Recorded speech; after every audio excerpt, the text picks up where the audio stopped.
भुवन जी वाले अतिशयकारी खड़गासन श्री आदिनाथ भगवान की, संवेश शिखर शाश्वत तीर्थ क्षेत्र की, आचार्य गुरुदेव श्री विद्यासागर जी, आचार्य समय सागर जी महाराज की, पूज्य गुना में विराजमान पूज्य मुनि श्री निर्दोष सागर जी, निर्लोभ सागर जी, निरूपम सागर जी महाराज की, समस्त आचार्य संघ की। चलते हैं आज पुनः उन महान संतों के चरणों में बैठकर पुरुषार्थ सिद्धि उपाय ग्रंथ के माध्यम से प्रभावना अंग के महान प्रकरण को सुनकर अपने आत्म कल्याण की कुछ बातें समझते हैं। पूज्य महाराज श्री हमारे समक्ष विराजमान हैं। सबसे पहले आचार्य महाराज के चित्र के समक्ष दीप प्रज्वलन करने श्रीमती अर्चना जी, अजय जी आपको श्रीफल दीजिएगा, पहले श्रीफल चढ़ाएं।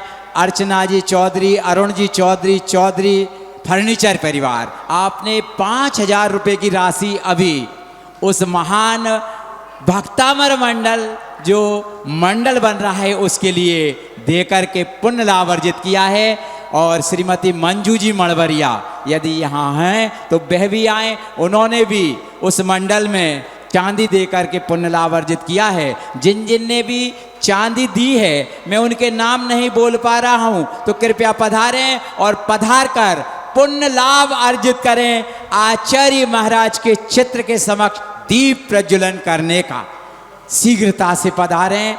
बहुत पुण्य का कार्य आप कर रहे हैं। आज तो आप ये चांदी दे रहे हैं, लेकिन जब तक वह विधान चलेगा तब तक जितने लोग उस पर श्रीफल अर्पित करेंगे उसका 6वां हिस्सा आपके पुण्य के खाते में स्वतः ही पहुंचता चला जाएगा। जोरदार तालियां बजाइए सबके सम्मान में। और भी किसी की भावना हो, श्रीफल चढ़ाने के साथ में आप शास्त्र दान करने का भी सौभाग्य प्राप्त करें। गुप्त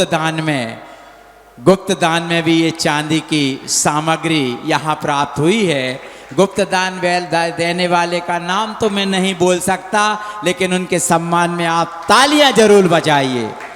अभिषेक के समय वे तभी दे रहे थे, लेकिन हमने कहा कि आप उस समय आना। उनके सम्मान में तालियां, क्योंकि गुप्त दान महादान हुआ करता है। और भी किसी की भावना हो, शास्त्र दान करने का सौभाग्य प्राप्त करें। अर्चना जी शास्त्र दान करें, आप भी कर दिया। और भी किसी की भावना हो, अतिशीघ्र पधार कर अवसर का लाभ प्राप्त करें, क्योंकि मात्र आधा मिनट और अपने पास है 9 बजने में। यदि आधा मिनट के अंदर भी आप पुण्य ज्ञान का अर्जन करना चाहते हो तो शीघ्रता से पधारें और पधार कर महान शास्त्र पुण्य अर्जित करें। आदरणीय श्री सुनील कुमार जी जैन शिमला, कृपया पधारें। जोरदार तालियां बजाइए इनके सम्मान में। आप महाराज श्री को श्रीफल चढ़ाएं और शास्त्र दान करने का भी सौभाग्य प्राप्त करें। हाँ, भाभी जी पधारें। विमल श्री एम्पोरियम परिवार से श्रीमती भाभी जी धरनावदा वाली पधारें और पधार कर शास्त्र दान करने का सौभाग्य प्राप्त करें। आपने धरनावदा मंदिर में बहुत अच्छी कार्य में आपने दान देकर महान पुण्य अर्जन किया है। आज शैलेंद्र जी का जन्म दिवस है। शैलेंद्र जी हो तो वह आ जाएं, नहीं तो उनकी श्रीमती जी सोनाली जी जो प्रतिदिन यहाँ पूजन के माध्यम से पुण्य अर्जित कराती हैं, कृपया जोरदार तालियां बजाइए सोनाली जी और भाई शैलेंद्र के जन्म दिवस के उपलक्ष्य में शास्त्र दान करने का अवसर प्राप्त कर रही हैं। और भी किसी की भावना बन रही हो, अनूप भैया आप भी आ जाओ, आ जाओ। आप समय पर हैं, शास्त्र दान करने का सौभाग्य प्राप्त करें ताकि आपका भी पुण्य बढ़ोतरी को प्राप्त हो, क्योंकि हमेशा दिया तले अंधेरा रहता है। चलते हैं बिना किसी भूमिका के। पूज्य महाराज श्री हमारे समक्ष विराजमान हैं, उनके चरणों में मैं शास्त्र दान के लिए हमारे प्रमोद भैया जी से भी निवेदन करता हूँ। आपने 10 उपवास की साधना, 10 या 11 भैया जी 11 उपवास की साधना की है। जोरदार तालियां बजाइए। सागर में आपने साधना की है। शास्त्र दान करने का अवसर प्राप्त करें।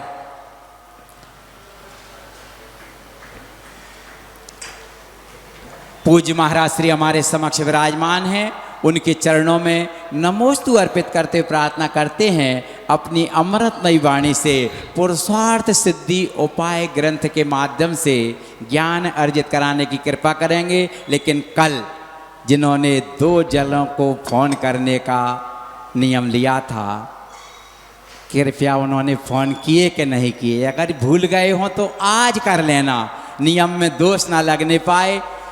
जितने लोग बैठे हैं नए 2 लोगों को फोन के माध्यम से बताना कि चातुर्मास कैसा चल रहा है। 2 लोग नए आए हैं, हाँ बोल दिया था। बहुत अच्छे वकील साहब के सम्मान में जोरदार तालियां बजाइए, क्योंकि ये 6वां हिस्सा पुण्य का आप हमेशा अर्जित करते हैं। पूज्य महाराज श्री के चरणों में नमोस्तु नमोस्तु नमोस्तु। सभी लोग नाम कर पढ़ेंगे। शास्त्रों में लिखा है, प्रसंग अब सम्यक ज्ञान का चल रहा है। सम्यक दर्शन जैसे ही होता है तो पहले का जितना और जैसा ज्ञान रहता है वो सम्यक रूप से परिणमन कर जाता है, समीचीन हो जाता है। लेकिन इसके बाद भी आगे और भी ज्ञान की आराधना के लिए आचार्य भगवंत प्रेरित करते हैं। क्या लिखते हैं, ध्यान से सुनेंगे सब। जितना खोदो नीर को, जितना खोदो स्रोत को, उतना मिलता नीर। जितना खोदो स्रोत को उतना मिलता नीर, और जितना ही सीखो अधिक उतनी मति गंभीर। क्या लिखा? कुछ लोग ऐसा कहते हैं ना, अरे ज़्यादा पढ़ के क्या करना। उनको मालूम नहीं है कि ज़्यादा पढ़ने से क्या होता है कि नहीं, वही तो लिखा है सब शास्त्रों में। ऐसे कैसे लिखा वही?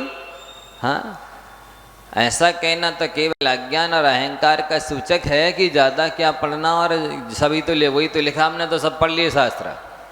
नहीं, ऐसा नहीं है।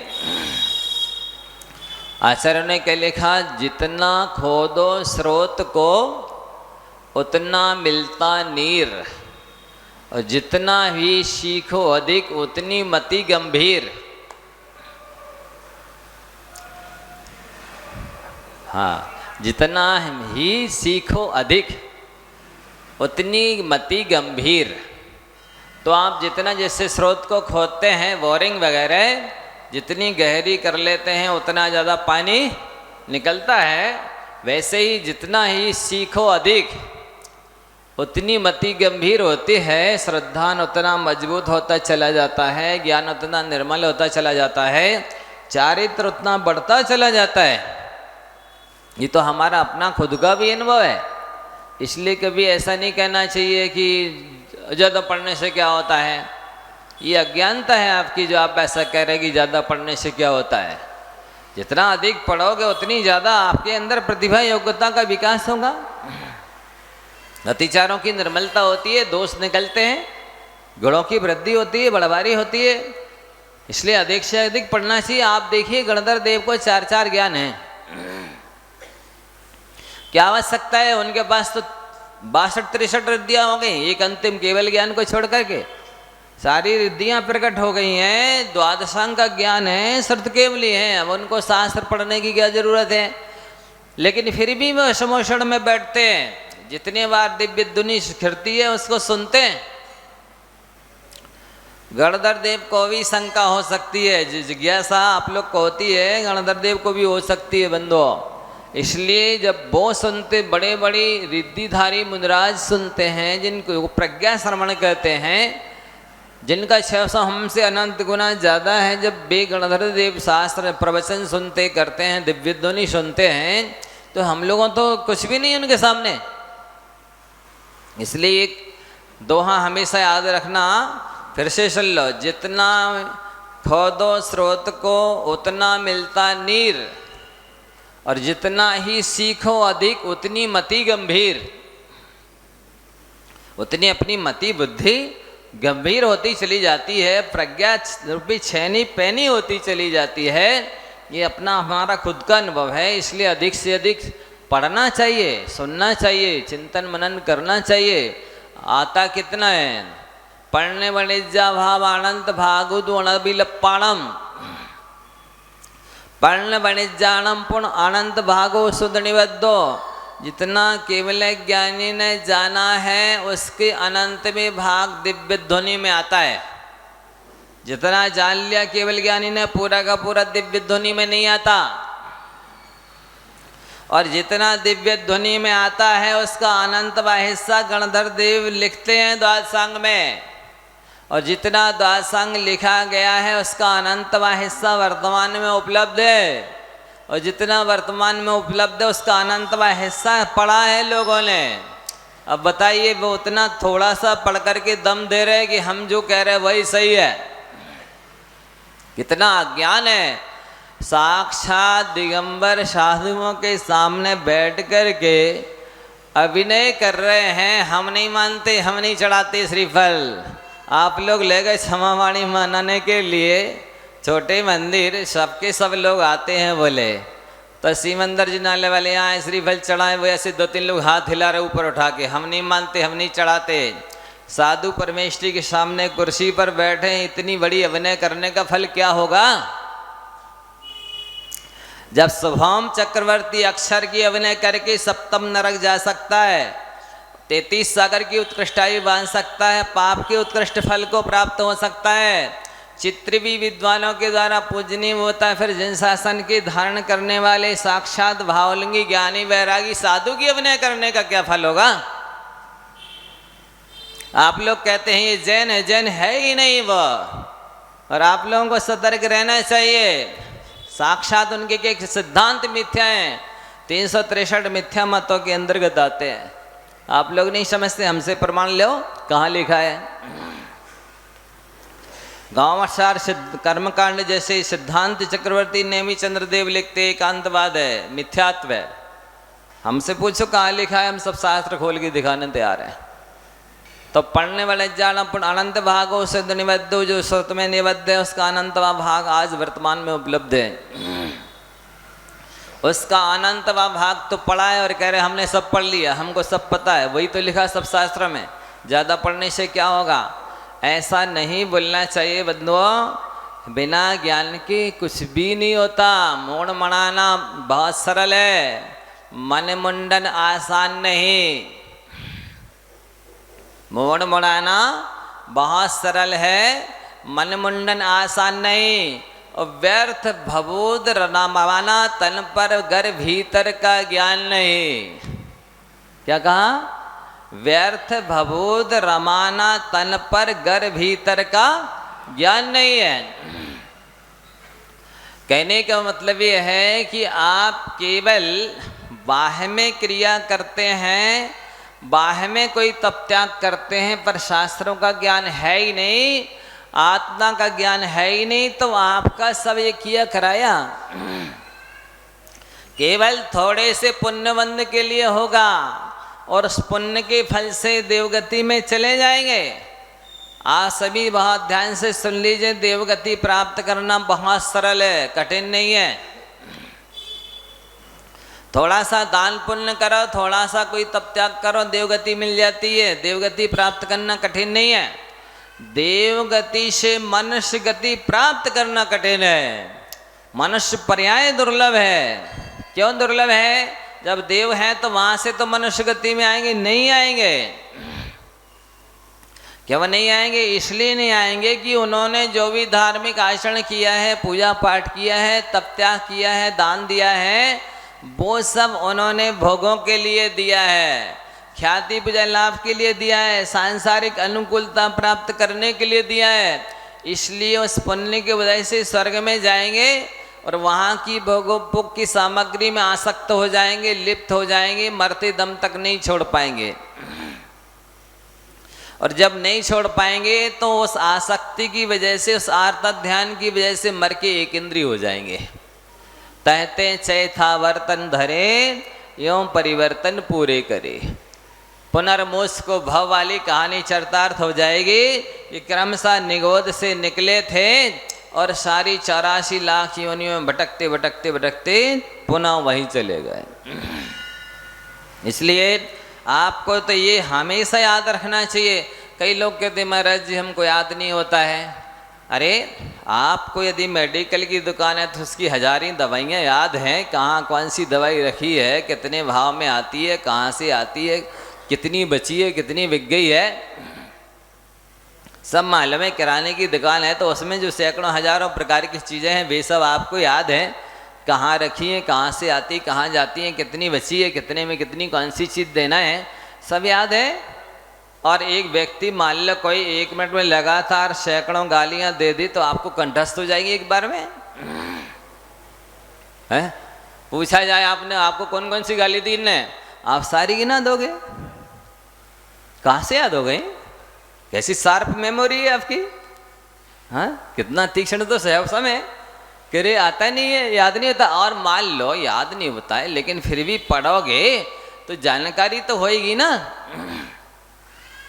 चाहे सम तो होगा, वो समय पर तो याद आती है। एक साथ किसी को थोड़ी याद रहती है, एक साथ तो केवल यानी ही देख सकते जान सकते हैं, बाकी छदमस्तक को तो क्रम क्रम से याद आती है, क्रम क्रम से ही जा बता सकते हैं, क्रम क्रम से समझ सकते, क्रम क्रम से समझा सकते हैं। समय समय पे सभी याद आती है, जानी हुई पढ़ी हुई सुनी हुई बातें। सुनो, एक 16 वर्ष का बालक, इस छोटे से संस्मरण से शिक्षा लीजिए। 16 वर्ष का बालक, माँ बाप मर गए और कोई आजीविका का साधन नहीं, कोई पढ़ाई की व्यवस्था नहीं, कुछ भी नहीं।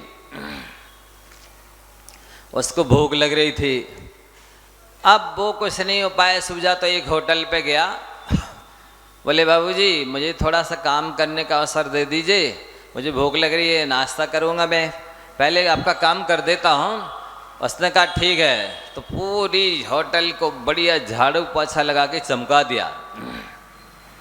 उसके सारे जो बर्तन थे चाय नाश्ता के काले काले मैले हो रहे थे, उसने सब चमका दिए बढ़िया।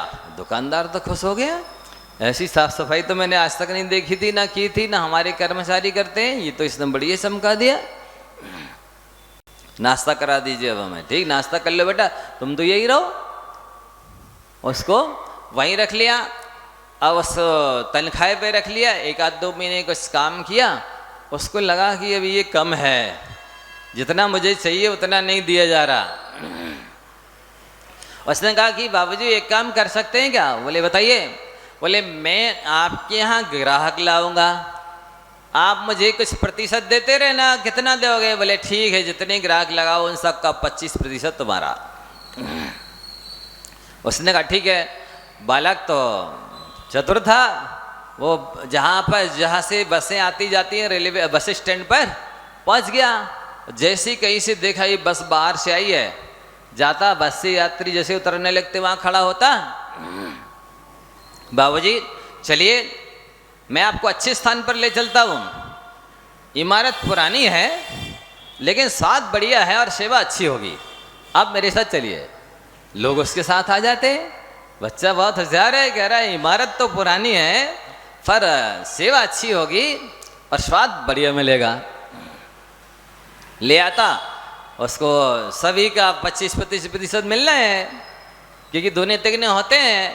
तो अब कुछ दिन में उसने कहा मेरे पास पैसा हो गया, मुझे नौकरी करने की जरूरत नहीं है। उसने कुछ बगान खरीदे, चाय लगाई और धीरे धीरे करके उसने अपना सारे भारत में चाय का साम्राज्य फैला दिया। ऐसा सक्सेस हुआ। लिप्टन चाय, लिप्टन चाय, लिप्टन चाय, उस बालक का नाम था लिप्टन। तो इस तरह से व्यक्ति चाहे तो अपने आप का उत्थान किस तरह किया जाता है, कैसे सक्सेस हुआ जाता है, ये ज्ञान जैसे जैसे पढ़ते जाओ वैसे वैसे युक्ति आती है, तर्कणा शक्ति बढ़ती है, चिंतन शक्ति बढ़ती है। जैसे कल आपको बताया, गाय जब खाएगी ही नहीं तो रोमंथ क्या करेगी, जुगाली क्या करेगी। इसी तरह आप अध्ययन नहीं करेंगे तो क्या चिंतन करेंगे, क्या आप उसमें से निष्कर्ष निकालेंगे, कुछ भी नहीं कर सकते हैं। तो आचार्य भगवंतों ने कहा है कि सबसे ज्यादा यदि कोई हितकारी चीज है तो जीर्ण वयण मोसह मिडम विषय सह विरेणम अमित भूदम जर मरण बाहि हरणम खय करणम सब दुखाड़म। जिनेंद्र भगवान के वचन से बढ़कर के इस जीव का हित करने वाला कोई नहीं है। कैसे हैं जिन वचन? औषधि है ये। कैसी औषधि है? विषय से व्रेणम, विषय सुख का विरेचन कराते हैं। यदि आपको सम्यक ज्ञान हुआ है तो ये नियम है कि आप विषयों से विरक्त हो ही जाएंगे। लेकिन यदि सम्यक ज्ञान नहीं है तो आप भोगों का समर्थन करेंगे, कहेंगे भोगों से निर्जरा होती है, सम्यक दृष्टि तो घर में बैरागी होता है। इस तरह से आप भोगों का और असंयम का समर्थन करेंगे यदि मिथ्या ज्ञान होगा तो। और सम्यक ज्ञान होगा तो निश्चित ही आप उसमें लिखिए विषय से विरेणम, विषय सुख का विरेचन कराती है जिनवाणी। सम्यक ज्ञानी जीव विषयों का समर्थन नहीं कर सकता। विषयों को विषलख तजो बनकर विषयातीत, विषय बना ऋषि ईश को गाणो उनका गीत। वो तो ईश को, भगवान को ध्यान का विषय बनाता है और ध्यान से बाहर आता है तो उन्हीं का गुणगान करता है। विषयों को विष की तरह लगता है, जहर की तरह लगता है। यदि भोगों से निर्जरा हो जाए तो तीर्थंकर काहे को दीक्षा लें? कोई चक्रवर्ती काहे को दीक्षा लें? उनके पास तो भोगों की प्रचुर सामग्री रहती है, उनके शरीर में शक्ति भी रहती है, उनकी लंबी आयु भी होती है, उनके पास भोगोपभोग की सामग्री भी रहती है, सब तरह की अनुकूलता रहती है। क्यों छोड़ें भोग? और भोगों से निर्जरा हो तो क्यों चरित्र कोई तपस्या करे बताइए? तो जिण वयण मोस विणम, जिनेंद्र भगवान की वचन औषधि की तरह है, अमृत दिव्य औषधि है।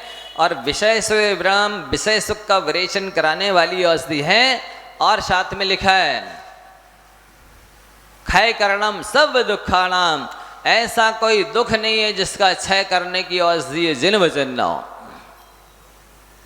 और जर मरण वाही हरणम, जो सबसे बड़े रोग हैं इस जीव के, इस आत्मा की, जरा और मरण रूपी, उस जरा मरण रूपी व्याधि का हरण करने में सक्षम कोई है तो भगवान जिनेंद्र देव के वचन है। ये कुंद कुंद स्वामी ने लिखा, समंत भद्र स्वामी भी लिखते हैं स्वयंभू स्तोत्र में जब स्तुति करते भगवान शीतलनाथ की, तो कहते ना शीतलास चंदन चंद्र रश्मियो न गांग मंभो न चहारे अष्ट्या, यथा मुनिस्ते नग वाक्य रश्म्या क्षमाम्बु गर्वा शिशरा विपश्चिताम। ज्ञानियों के लिए जिनेंद्र के भगवान ऐसे लगते कहते जितने शीतल भगवान जिनेंद्र के वचन हैं उतने शीतल ना तो चंदन है, ना चंद्रमा है, ना स्फटिक की माला है, ना मालती की माला है, ना कोई बर्फ है इतना ठंडा जितने शीतल वचन भगवान के हैं। गंगा नदी का प्रवाह भी इतना ठंडा नहीं है जितना ठंडा भगवान की वचन है, क्योंकि इन सब में चंद्रमा में, चंदन में, मालती की माला में, स्फटिक में या और जो गंगा का प्रवाह है उन सब में शरीर को शीतल करने की क्षमता तो है, मन को शीतल करने की क्षमता इनके पास नहीं है। मन में यदि शांति उत्पन्न करने की क्षमता, शीतलता प्रदानता करने की क्षमता है तो भगवान के वचनों में है। इसलिए बंदो अपने जीवन में जिनेंद्र भगवान की वचनों को अवश्य महत्व दो। यहाँ जो गाथा नंबर 31 आई है, सम्यक ज्ञान का प्रकरण प्रारंभ हुआ है, इन्होंने लिखा है इत्याश्रित सम्यक त्वयि सम्यक ज्ञानम निरूपयत्नेन आमनाय युक्ति हो गई ही समुपास्यम नित्य मात्मितई। यदि आप अपना आत्महित चाहते हो तो जो सम्यक दृष्टि मानते हो तो आपको पुरुषार्थ पूर्वक, प्रयत्न पूर्वक जो भगवान की परंपरा, जिनेंद्र भगवान की परंपरा आमना है उसके अनुसार और प्रमाण और न्यायों के माध्यम से आत्मा को भी समझना है और सात तत्व को भी समझना है। आज स्थिति ये हो रही है कि लोग जो है भगवान के वचनों को भी कहने लगे हैं नहीं नहीं सब उपयुक्त नहीं है, सबको पढ़ने की आवश्यकता नहीं है, सब प्रयोजन भूत नहीं है। मतलब भगवान की दिव्य ध्वनि में भी कुछ अप्रयोजन भूत खिरता है। बताइए और जो बीतरागी आचार्यों ने लिखा है वो भी वैसी फालतू बातें लिखते रहे, जो काम की नहीं थी वो भी लिखते रहे। अरे ऐसा कहना तो जिनवाणी का अवर्णवाद है?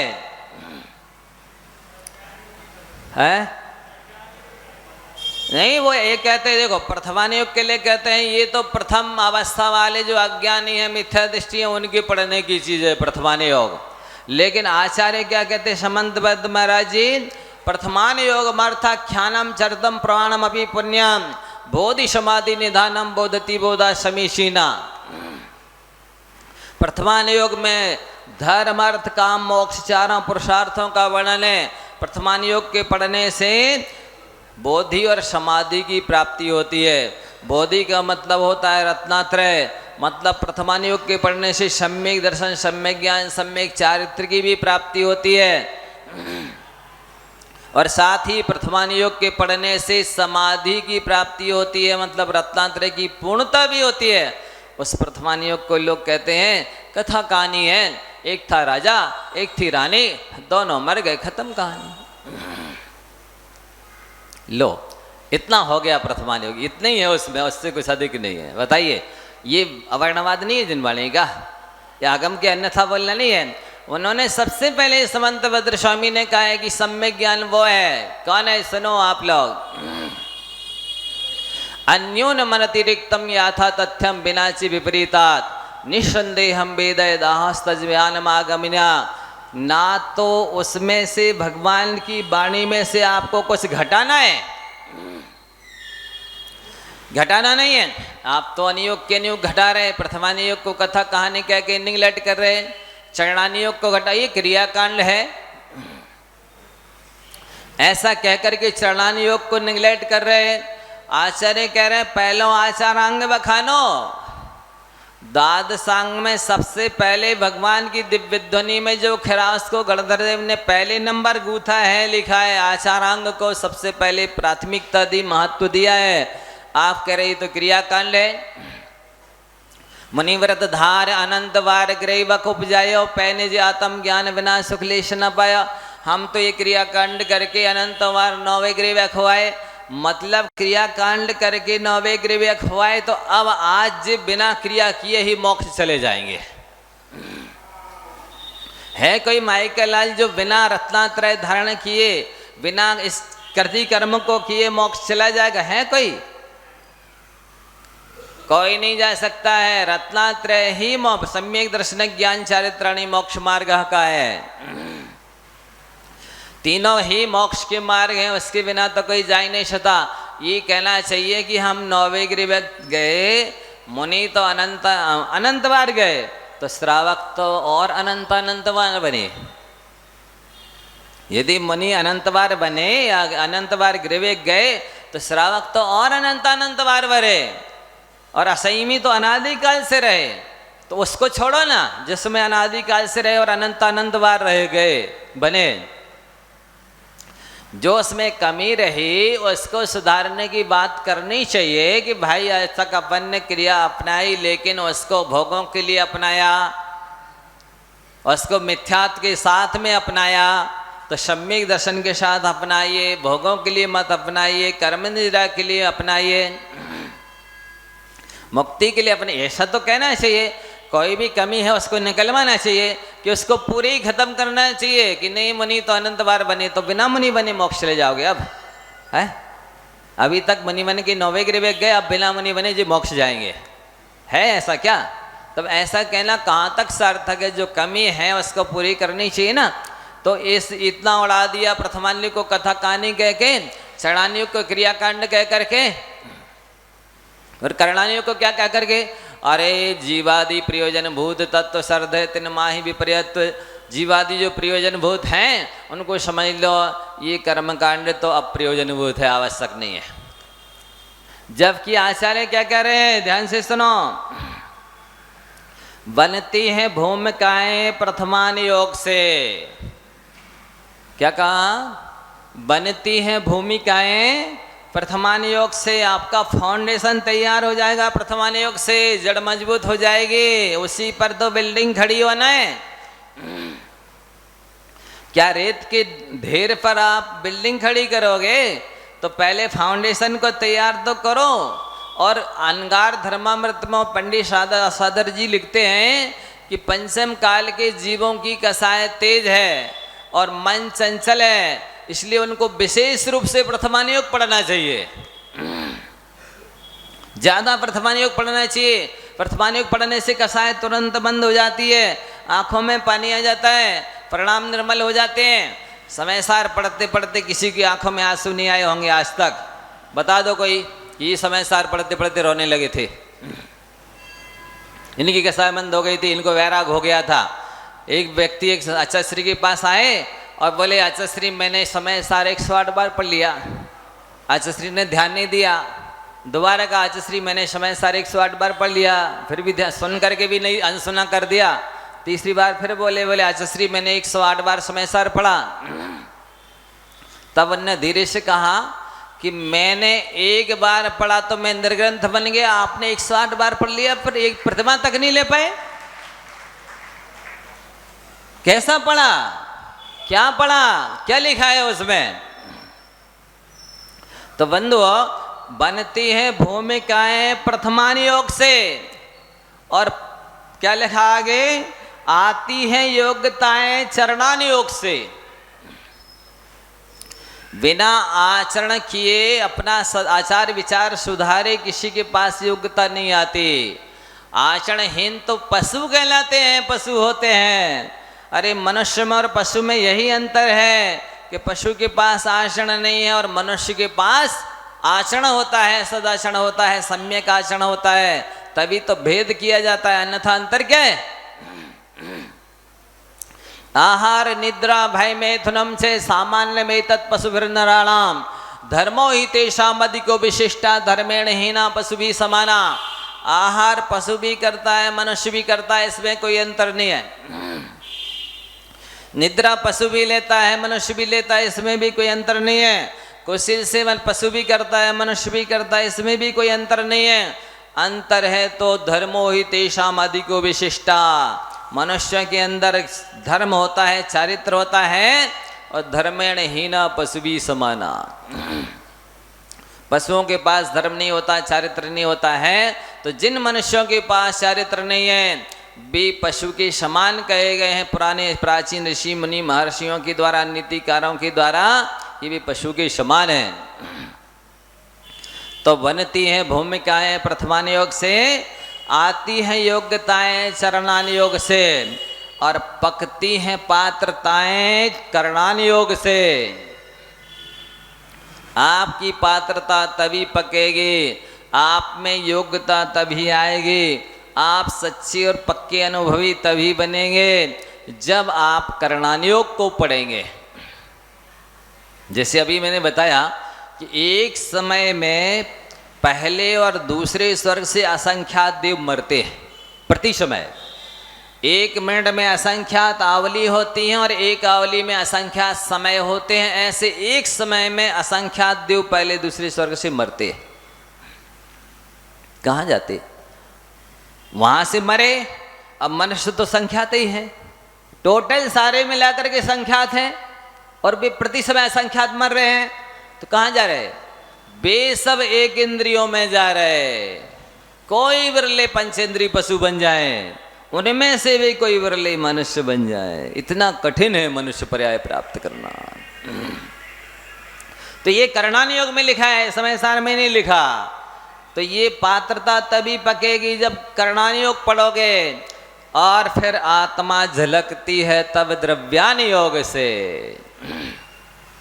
फिर से बोले, बनती है भूमिकाएं प्रथमान योग से, आती हैं योग्यताएं चरणान योग से, और पकती हैं पात्रताएं करणान योग से, तब आत्मा झलकती है द्रव्यान योग से। सीधे द्रव्यान योग पढ़ने से आत्मा नहीं झलकती है। सीधे कोई भी विद्यार्थी एमए में नहीं पहुंच जाता है। सीधे ही कोई विद्यार्थी वकील या जज नहीं बन जाता है।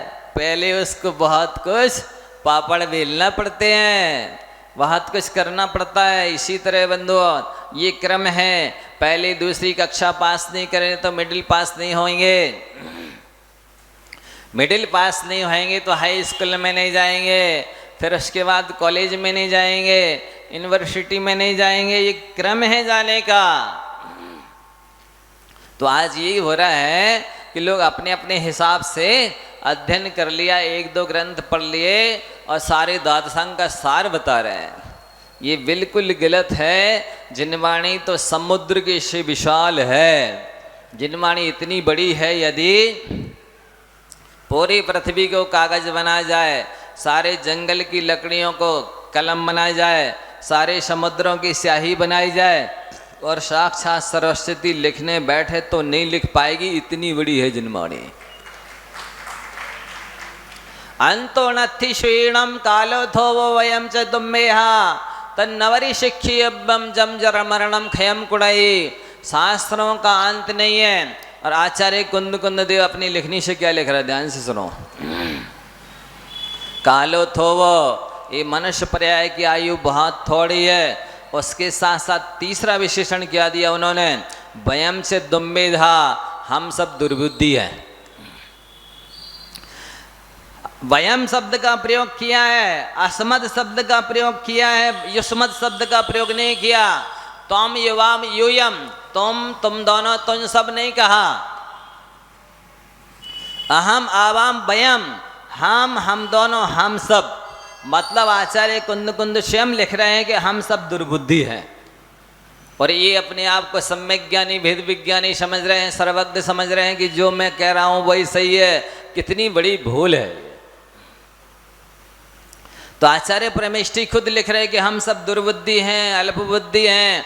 इसलिए ज़्यादा से ज़्यादा जो भी है वर्तमान में उसको पढ़ो और ये बात अवश्य सीख लो कि जैसे भी हो, जर मरणम खयम कुड़ई, जैसे जरा और मरण का क्षय हो जाए वैसे राग द्वेष को अवश्य घटाओ, ऐसा लिखा है। इसलिए बंधु, ये सम्यक ज्ञान के प्रकरण में हम आपसे कह रहे हैं कि एक एक क्षण का सदुपयोग करना पड़ता है।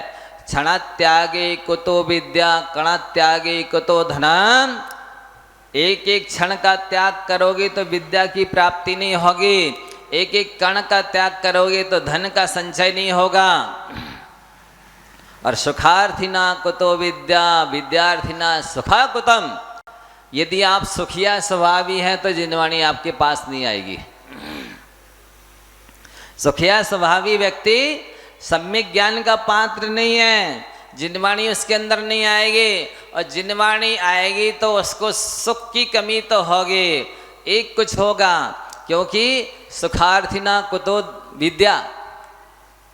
ये आचार्य अपने मुख से लिख रहे हैं कि जो सुख का एक सुख है उसे विद्या की प्राप्ति नहीं होगी, और जो विद्या का एक सुख है वो सुख के पीछे, इंद्रियजन्य सुख के पीछे नहीं पड़ेगा। इसलिए आप क्षणिक सुख को छोड़ करके सरस्वती की उपासना, जिनवाणी की आराधना अवश्य करें। जितना आप पढ़ते हैं उतने मोक्ष के निकट पहुंचते हैं, जितना समय देते हैं उतने कर्मों की, असंख्यात गुणी कर्मों की निर्जरा होती है। इसलिए हर व्यक्ति को यदि कोई लायक बनाता है तो जिनवाणी बनाती है। वस्तुतः ये माता पिता तो बच्चे को 20-22 साल में थोड़ा बहुत लायक बनाते हैं और वो किसी भी लड़की के चक्कर में आकर के 2 मिनट में नालायक बन जाता। क्या कहा? लायक बनाने में 20 साल लग जाते हैं और नालायक बनने में 1 मिनट नहीं लगता है। आप कैसे ही पढ़े लिखे हों, जरा किसी एक आध महिला का हाथ पकड़ के देखना, कोई भी कहेगा नालायक, जूते उठा के खपड़िया में देने लग जाएगा। कितनी देर लगी बोलो नालायक बनने में? लेकिन लायक बनाने में बहुत कुछ लगता है, करना पड़ता है। तो आपको यदि कोई लायक बनाएगा तो वो जिनवाणी ही बनाएगी, दूसरा कोई इतना लायक नहीं बना सकता है। तो यहाँ कहा जा रहा है ज्ञान की जड़ कड़वी होती है पर फल मीठा होता है। ऐसा वृक्ष है ये ज्ञान रूपी वृक्ष। क्या मतलब हुआ? मतलब आप पढ़ेंगे तो उस समय समय और श्रम तो देना पड़ेगा, लेकिन जब पढ़ लिख जाएंगे तब आप ही गणधर की गद्दी पर बैठने के लायक बनेंगे। आप स्वयं समझ सकेंगे और दूसरों को समझाने की योग्यता और पात्रता प्राप्त कर सकेंगे। इसलिए कहा कि ज्ञान का फल मीठा होता है, ज्ञान की जड़ कड़वी होती है। तो और एक बात ध्यान रखना, आपका भोजन बासा हो जाएगा, लेकिन नीति और ज्ञान कभी बासा नहीं होता। भगवान की दिव्य ध्वनि जो चौथे काल में पिपलाचल पर्वत पर खिरी थी, महावीर स्वामी की दिव्य देशना, वही देशना आज भी है, और जो काम पहले करती थी वही काम आज भी करती है। धर्म की ये विशेषता होती है। जैसे पानी सबकी प्यास बुझाता है, भेदभाव नहीं करता कि ये गरीब आदमी है कि ये बड़ा आदमी है, ये बच्चा है कि ये बूढ़ा है कि ये स्त्री है कि ये पुरुष है। जो भी पानी पिएगा उसकी प्यास बुझेगी। और जैसे आकाश सबको स्थान देता है भेदभाव किए बिना, जैसे ऑक्सीजन सबके प्राणों की रक्षा करती है, जैसे भोजन सबकी भूख मिटाता है, जो भी सेवन करेगा उसका हित होगा, ठीक उसी प्रकार से धर्म को जो भी धारण करेगा उसका कल्याण होगा। धर्म पक्षपात नहीं करता है, भेदभाव नहीं करता है कि कौन इसका सेवन कर रहा है, किस जाति का है। आचार्य समंत भद्र स्वामी तो चांडाल की स्तुति करते हैं। सम्यक दर्शन संपन्न मपी मातंग देहजम देवा देवम विदुर भस्म भस्म गुणांगारांतरौजसम। सम्यक दर्शन से सहित यदि चांडाल भी है तो वो भी पूज्य लिख रहे हैं। पूज्य शब्द का विशेषण दिया हुआ देखो रत्नगंज साहब का आचार में। सम्यक दर्शन संपन्न मपी मातंग देहजम, सम्यक दर्शन से सहित यदि चांडाल है तो भी देवा देवम विदु, वह देव है और देवों के द्वारा भी प्रशंसनीय पूजनीय है। किस तरह से? जैसे आग है, जलते जलते कम हो गई, उसके ऊपर मान लो राख छा गई, आच्छादित हो गई, फिर भी जैसे उसमें तेज रहता है, ओज रहता है, जलाने की पकाने की सामर्थ्य रहती है, वैसे ही राख के स्थानापन्न उसकी जाति चांडाल की है, लेकिन उसके सम्यक दर्शन में अनंत संसार को खत्म करने की क्षमता है। इसलिए बंधुओं, आपसे कहा जा रहा है कि आप अवश्य ही ज्ञान अर्जन करें, लेकिन उसमें अन्यून मन अतिरिक्तम, न्यून ना करें, घटाएं ना अपनी तरफ से कुछ भी। क्योंकि हमने आपको भगवती आराधना का 38 नंबर की गाथा बताई थी, लिखते जाओ, देखने के लिए रेफरेंस चाहिए ना। पद मखरम चेकम्पी जो ना रोचेदी शुत्तमिदिठम शेषम रोचंतो विहो मिच्छा इट्ठी मुड़े अब्बो। आचार्य शिवकोटि महाराज जी ने आज से 2000 साल पहले लिखा है कि कोई व्यक्ति पूरे द्वादशांग को जाने माने, श्रद्धान करे, पर यदि एक अक्षर का भी श्रद्धान नहीं करता है, उपेक्षा करता है, अवहेलना करता है, तिरस्कार करता है, निकाल देता है, निगलेक्ट कर देता है, तो पूरे द्वादशांग को जानते मानते श्रद्धान करते हुए भी वो मिथ्या दृष्टि होता है। अब आपने शास्त्र की चैप्टर निकाल दिए, अनुयोग के अनुयोग उड़ा दिए, आपने अर्थ का अनर्थ कर दिया, अर्थ बदल दिए, आप सम्यक दृष्टि बने रहेंगे? बताइए, सम्यक ज्ञानी बने रहेंगे? ये लिख रहे समंत भद्र स्वामी की न्यून नहीं करना। भगवान ने जितना जैसा कहा है पूरा मानना, अनतिरिक्तम बढ़ाना भी नहीं है अपनी तरफ से। ऐसा कहना पूरा पढ़ने की जरूरत नहीं है, बस अपना जो भी है एक ग्रंथ पढ़ लो, समयसार मोक्ष मार्ग प्रकाशक पढ़ लो, कल्याण हो जाएगा। बताइए, नरक में भी सम्यक दर्शन होता है, पर वहां तो समयसार और मोक्ष मार्ग प्रकाशक नहीं है। त्रेंच गति में भी होता है सम्यक दर्शन, पर वहां भी नहीं है। विदेश क्षेत्र में भी होता है, वहां भी ये ग्रंथ नहीं है। और सुन लो, इसका भाव कोई कहे होगा, लेकिन यही मात्र कहीं नहीं पढ़ा और पढ़ाया जाता, चारों अनुयोग पढ़े और पढ़ाए जाते हैं। आचार्यों ने कहा कि यदि आपके अंदर कषाय की तीव्रता है तो प्रथमानुयोग पढ़ो, और हृदय कठोर है तो चरणानुयोग पढ़ो। बिना प्रथमानुयोग पढ़े कषाय मंद नहीं होगी, बिना चरणानुयोग पढ़े दया नहीं बढ़ेगी। दया बढ़ाना है, दया के बल पर मोक्ष होगा। तो बिना चरणानुयोग का पढ़े और पालन किए बिना दया आती नहीं, बढ़ती नहीं। और यदि मन जड़ हो गया हो, काम नहीं कर रहा हो, तो करणानुयोग पढ़ो। और यदि नास्तिकता छाई हुई हो आपके मन में तो द्रव्यान योग पढ़ो। इस तरह चारों अनुयोगों को उपयोगी और प्रयोजनी भूत आचार्य समंत भद्र महाराज जी ने बताया है। उनके विरुद्ध बोलने वाला सम्यक दृष्टि तो हो ही नहीं सकता। तो अतिरिक्त भी नहीं करना है और घटाना भी नहीं है, और याथा तथ्यम जैसा है वैसा ही श्रद्धान करना है, क्योंकि वे केवली हैं, सर्वज्ञ हैं, साथ ही रागी द्वेषी नहीं बीतरागी हैं, साथ ही पक्षपाती नहीं है कि केवल वे जैनों का कल्याण चाहते हैं, वे हितोपदेशी कहलाते हैं, प्राणी मात्र का कल्याण चाहते हैं। इसलिए आपको बढ़ाना भी नहीं घटाना भी अन्यथा भी नहीं करना, याथा तथ्यम, बिना से विपरीतात और विपरीत भी नहीं करना, उल्टा भी नहीं कि नहीं नहीं वो तो बोले चौथे काल में दिगंबर साधु होते थे, वो उत्सर्ग मार था, अब अपवाद मार तो ये है कि वस्त्र सहित भी गुरु होते,